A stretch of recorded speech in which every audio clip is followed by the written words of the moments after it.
peach tree in the whole of the county hung over Mrs. Reardon's back fence low. The lowest branch is always full and golden, and we all knew, but nobody said so. We'd wait until the August heat was thickest, and the garden seemed like nobody was near, and the peaches were so warm from the long morning. They opened in your hand the moment you were here, and there was always one left on the lowest branch, the kind she couldn't reach from any chair. We thought we were so careful in the garden, but she watched us from the kitchen window there. Peaches in the morning and the dust still on our hands. Peaches warm from the tree, and we ran when we could stand.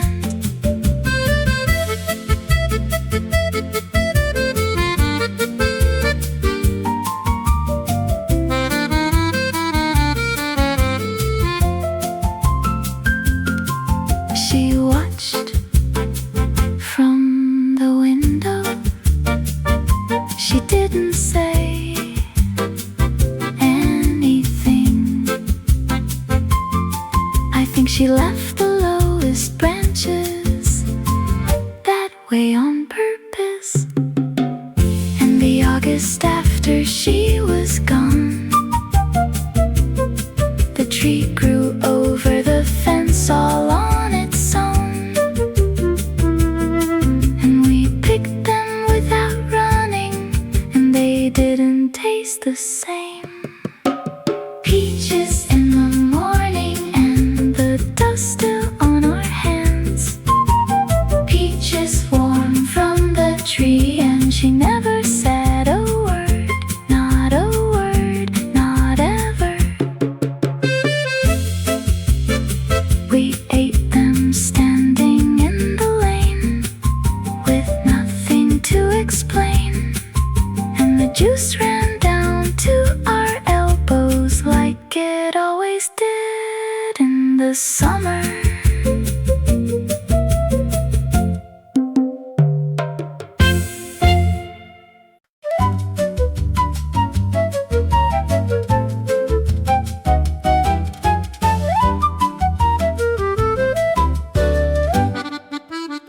We found a hill behind the old grain silo, the tallest one with nothing at the end. Whoever had the fastest bike that summer, we never really thought about the wind. I always close my eyes on the last straightaway, the grass banks rising tall on either side, and the sound you hear when you go that fast downhill is something you don't get to choose to ride. And we never counted who got to the bottom, the road just ran out at the field gate. We turned around and pushed back up the gravel and did it all again. Downhill and the wind and the summer in my face. Downhill and the gravel, and we never counted place.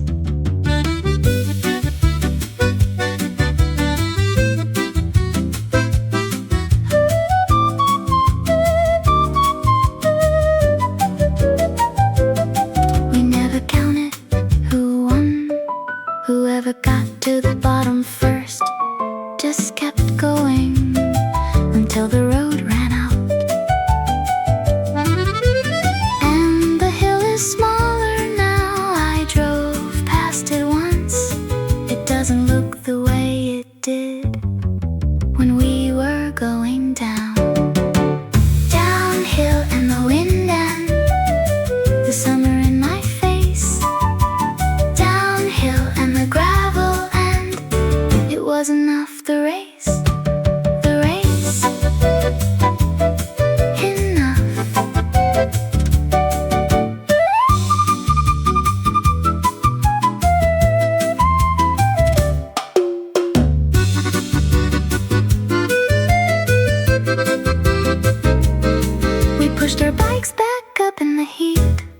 the same three of us every time. And nobody said the obvious thing, we just got back on and went.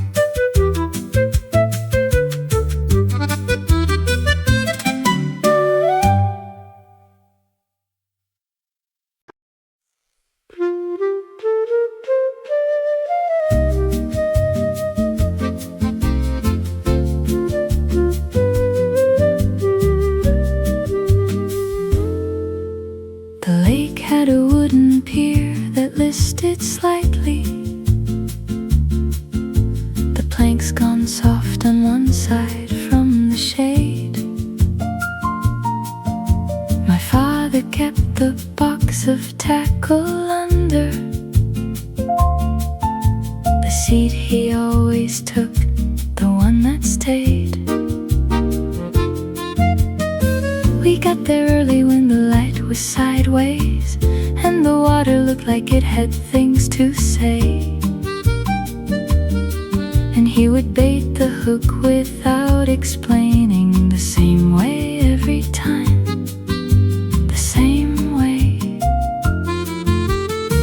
We never caught enough to take home, he said that wasn't the point of fishing here. I watched him bait the hook for the third time and didn't mention that it was the third time. The pier in the morning and the light on the slow lake. The pier and my father's patience, more than I could make.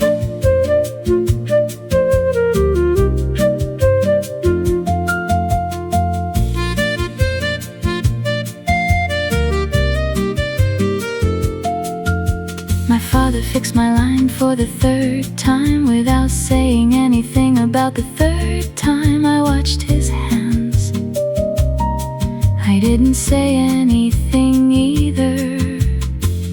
And the point of fishing, he told me once, is not the catching, just the sitting in the light. The pier in the morning and the light on the slow lake. The pier and the third time, neither of us saying so. Neither of us saying we da-da-da-da-da-da. We packed up when the heat came on too thick and da-da-da-da-da-da, and drove home with an empty bucket. And he never mentioned it one way or another. And that's the point, I think.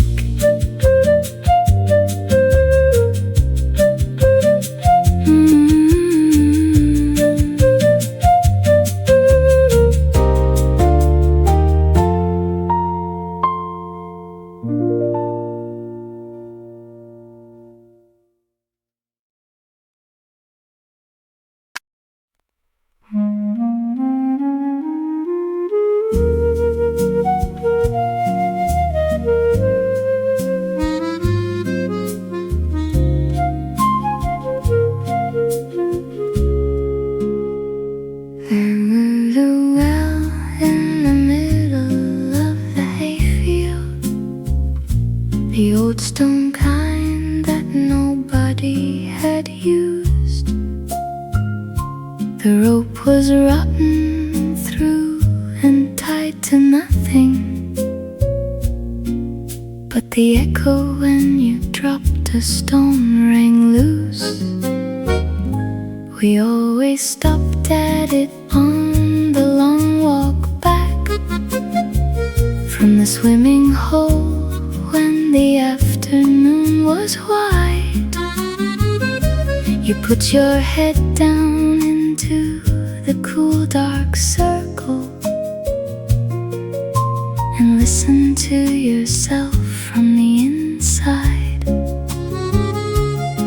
I had a coin I'd found outside the bakery.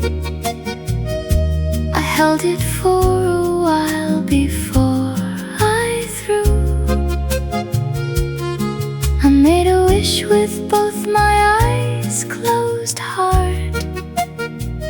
I can't remember now what I chose to do. The well in the afternoon and the cool air coming up. The well in the hayfield and I wished with both eyes shut. I made a wish. I can't remember now what it was, but I had my eyes closed and I meant it.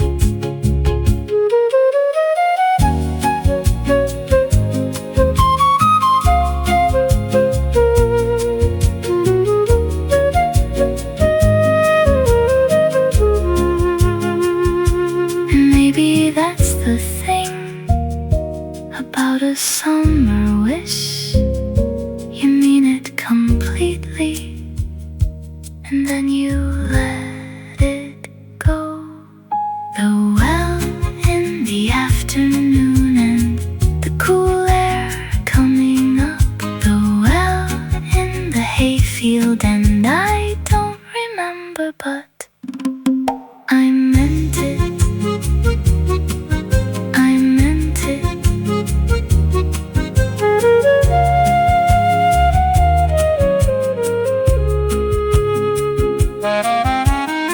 The echo is the thing that stays, the sound that came back with your own voice. We always moved on after a few minutes, and the field went on.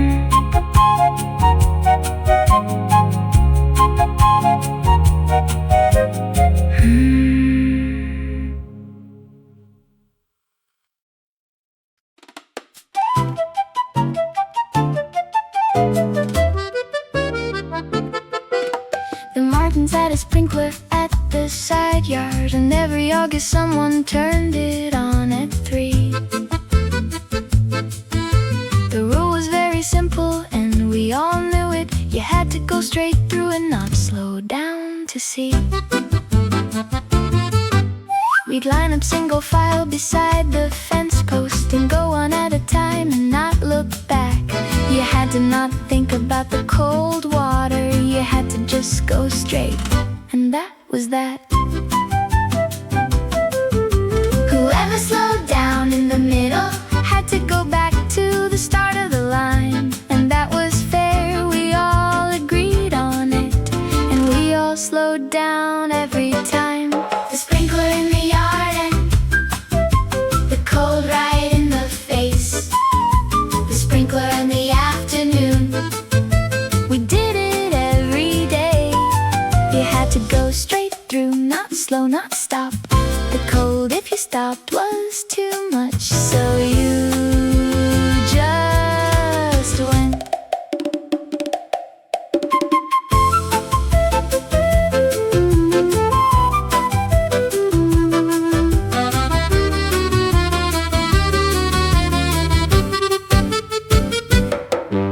And coming out the other side was the heat of the grass on your feet.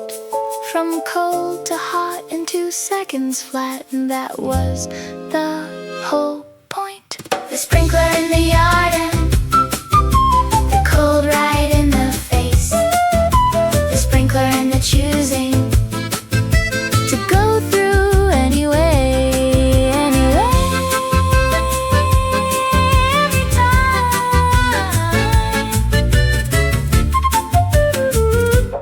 every time. The Martins moved away by the time we were in high school, and the yard got a different family's dog. But we still went straight through things that summer, before the summer stopped.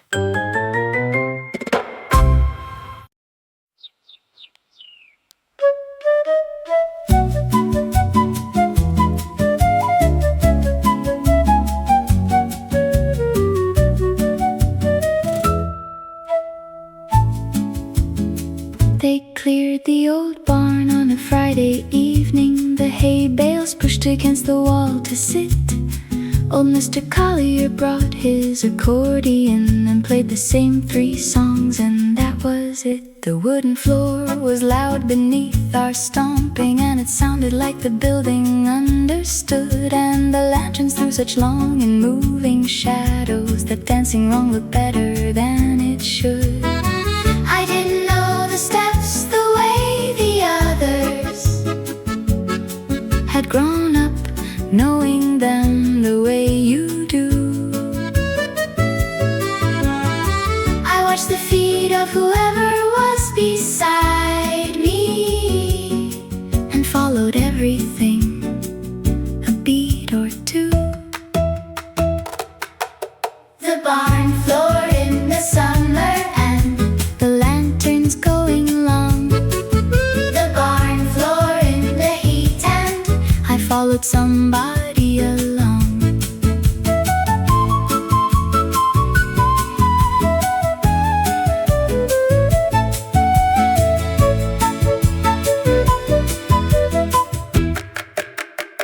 I didn't know the steps, I watched your feet.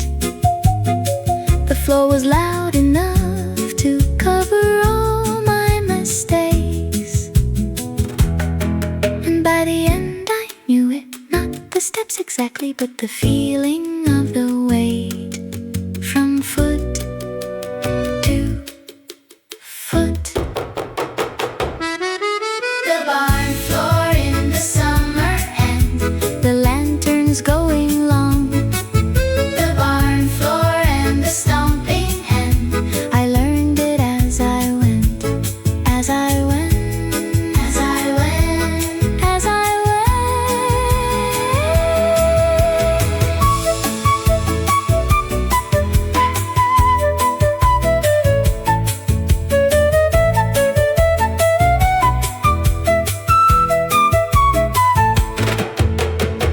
They swept the barn the next morning and put the hay back in its place, but the floorboards still remember every August.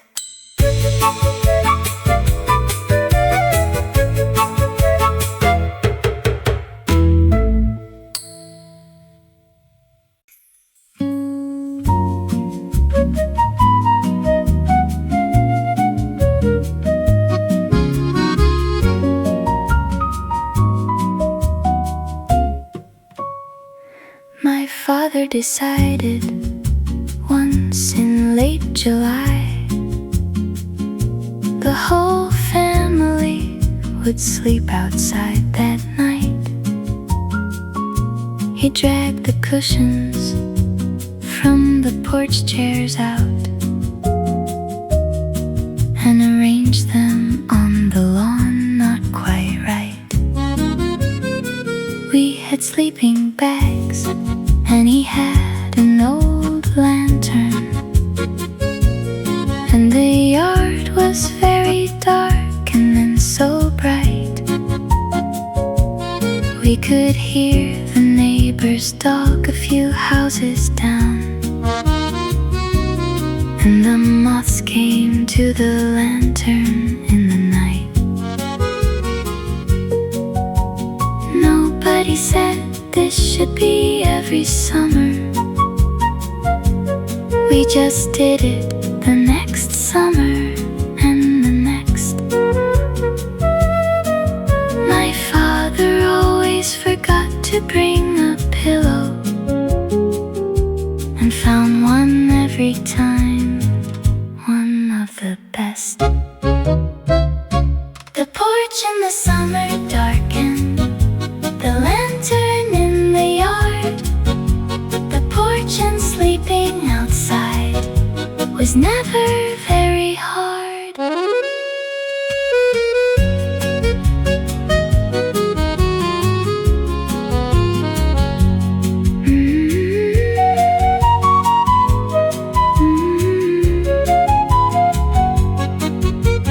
Nobody said we should do this every summer.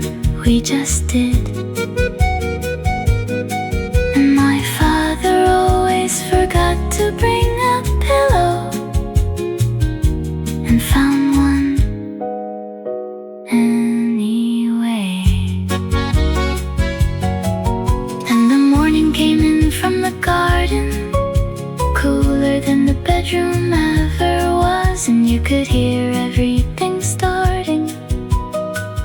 before you opened your eyes.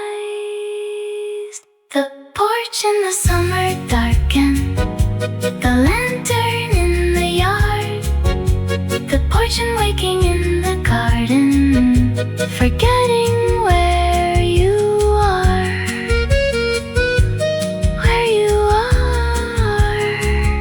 and knowing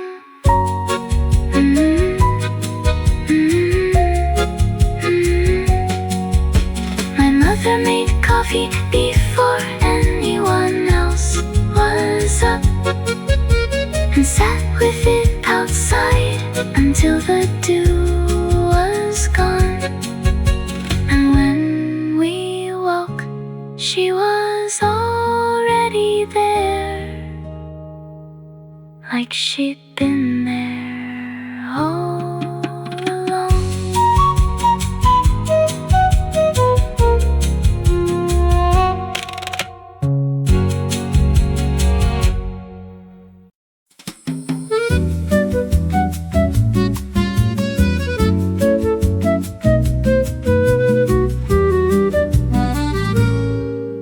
The picker room was 40 minutes out of town, and always open June through middle July. They gave you flat wooden trays and sent you down the long rows where the biggest ones would hide. You had to kneel to find the ones worth having, the ones the pickers left because they were too low. My mother worked one row from end to end, like she'd been doing it her whole life, and she'd know. I moved from row to row the way children do, convinced the next one always had the best. By noon I'd eaten more than I'd collected, and my tray had mostly failed the test. The strawberry field in July, and the sun on our backs going down. The strawberry field and my mother, full tray before the noon. She had a full tray by noon, mine had eaten through itself. She didn't say anything, she switched trays with me without looking up. The drive home smelled like heat and strawberries, and something being quietly made. She didn't mention any of it, for which I still am grateful. The strawberry field in July, and the sun on our backs going down. The strawberry field and the switching without a word, without a sound, without a sound, without. We stopped at the same place every year, the same wooden trays, the same long rows. And every year I said I wouldn't need them, and every year I ate.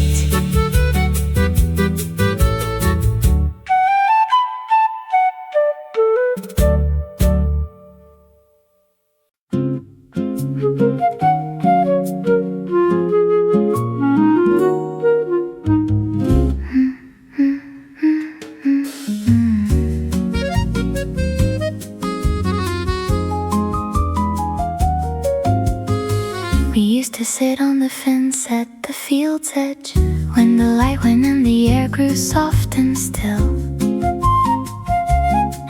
for the first one to come up from the grass blades, which always came before you thought it will. You'd miss the first one if you blinked exactly, and then the whole field opened like a slow electric flowering of green and quiet questions that nobody among us chose to know. We didn't catch them that whole summer. We talked about it, but we never did. I think we knew somehow that catching them would change the thing that they already did. The fireflies at the fence end, the first one in the grass. The fireflies in the field end, we sat until they passed.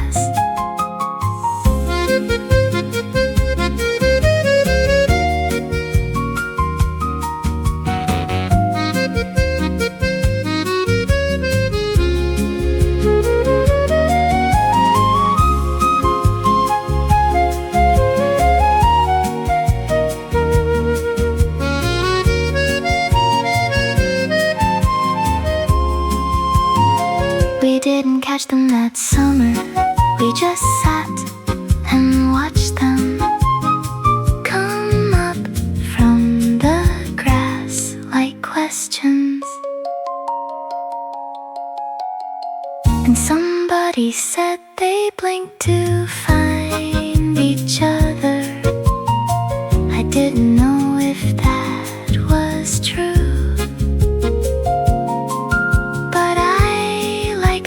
idea that everything blinking in the dark was looking for you. The fireflies at the fence end, the first one in the grass. The fireflies in the dark end, we sat until they passed. They passed and stayed. We went inside when it got cold, but you could still see them from the bedroom window, going in and out of the dark.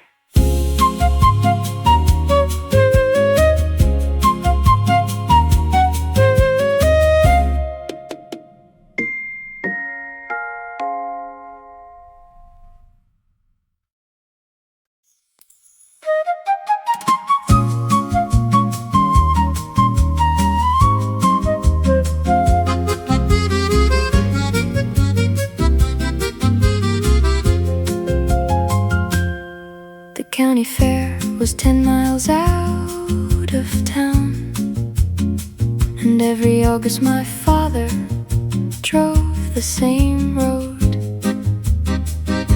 My sister always knew the mile marker where you first heard it coming through the window. She said she didn't know, but she'd roll it down exactly at that mile every time we came. And the music and the crowd arrived in layers, and the whole car smelled like something with a name. The sound got bigger on the last half mile, and then you saw the lights above the trees. And my sister said she didn't see it coming,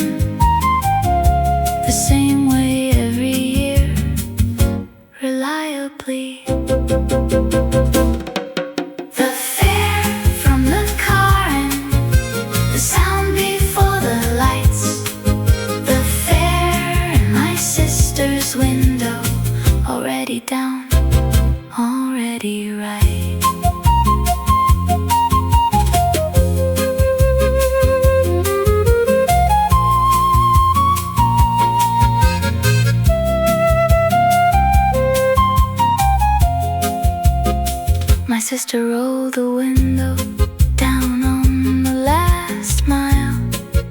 She always knew exactly where the sound would start.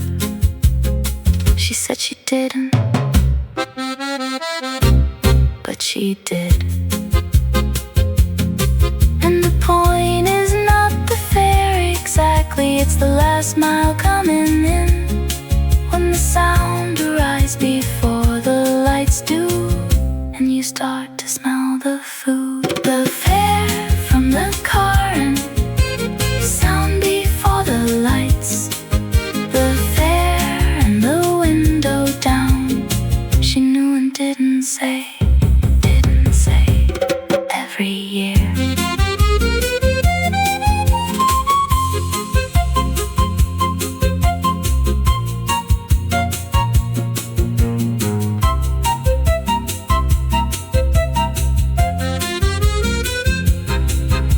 We parked in the same field every time and walked the same direction towards the gate. And my sister always went straight to the horses.